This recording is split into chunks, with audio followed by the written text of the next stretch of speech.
Mercedes-Benz C63 AMG has been an Aussie favourite for several years, thanks to its blend of effortless V8 power, tough looks, and a little bit of luxury on the side. Now, this is the new C63, and it aims to build on those attributes with more performance and more luxury than before. Let's check it out. The must-have for any hot rod is its engine. Now, Mercedes has downsized the C63 from a 6.2 litre naturally aspirated V8 to a much smaller 4 litre unit with twin turbochargers. The question is though, does it really still stack up as a muscle car? The answer unequivocally is yes. That engine is an absolute gem. So the motor makes 375 kilowatts of power and 700 newton meters of torque, which is absolutely massive. And in fact, it's more than you even get in the AMG GT supercar. Now, that new engine is linked to the same transmission as the previous C63. It's a 7-speed automatic that doesn't use a torque converter. It's got a clutch pack instead that allows it to lock up, offering very snappy shifts and quite direct launches as well. Now, moving from naturally aspirated to turbocharged induction, there's a real risk of having turbo lag in the car. Basically, it's a delay in the response between you getting on the throttle and the car picking up and going down the road. Now, that is really something you don't need to worry about in this car. You just give it a little squirt and it absolutely flies straight away. There's instant response and just a wall of torque that you can serve. Now, that grunt is enough to allow the C63 to accelerate to 100 kilometers an hour in 4 seconds flat, which is no time at all for a car of this size. It also has a top speed limited to 290 kilometers an hour in the sedan, or 280 if you get the wagon. Now, one of the other differences with the new C63 is its new Electromechanical limited slip diff, which means the car's much better at getting its power down.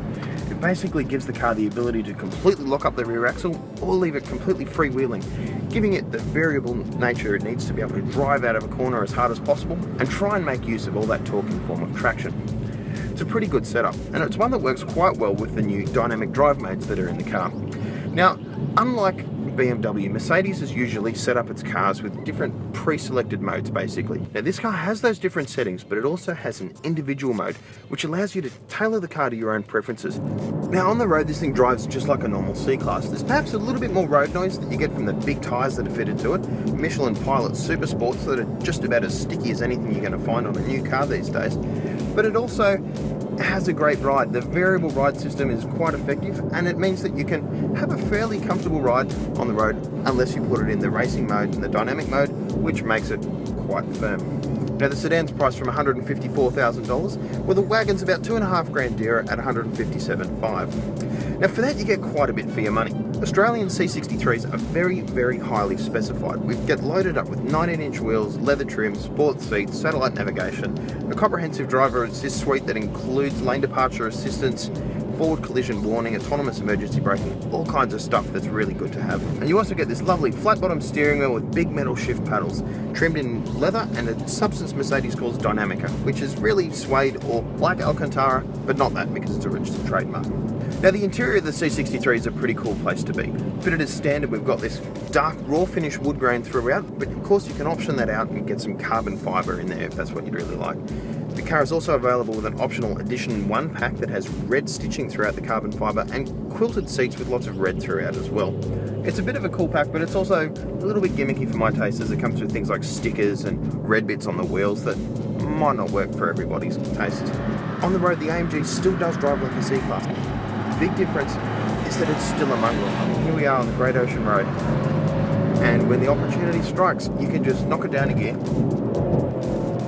tip into a corner and have a big go. It is just a sensational car.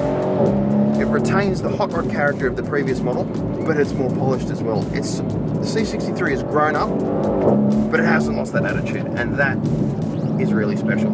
This is still a car that is absolutely thrilling to drive. It's still a car that's incredibly quick and still one that demands respect.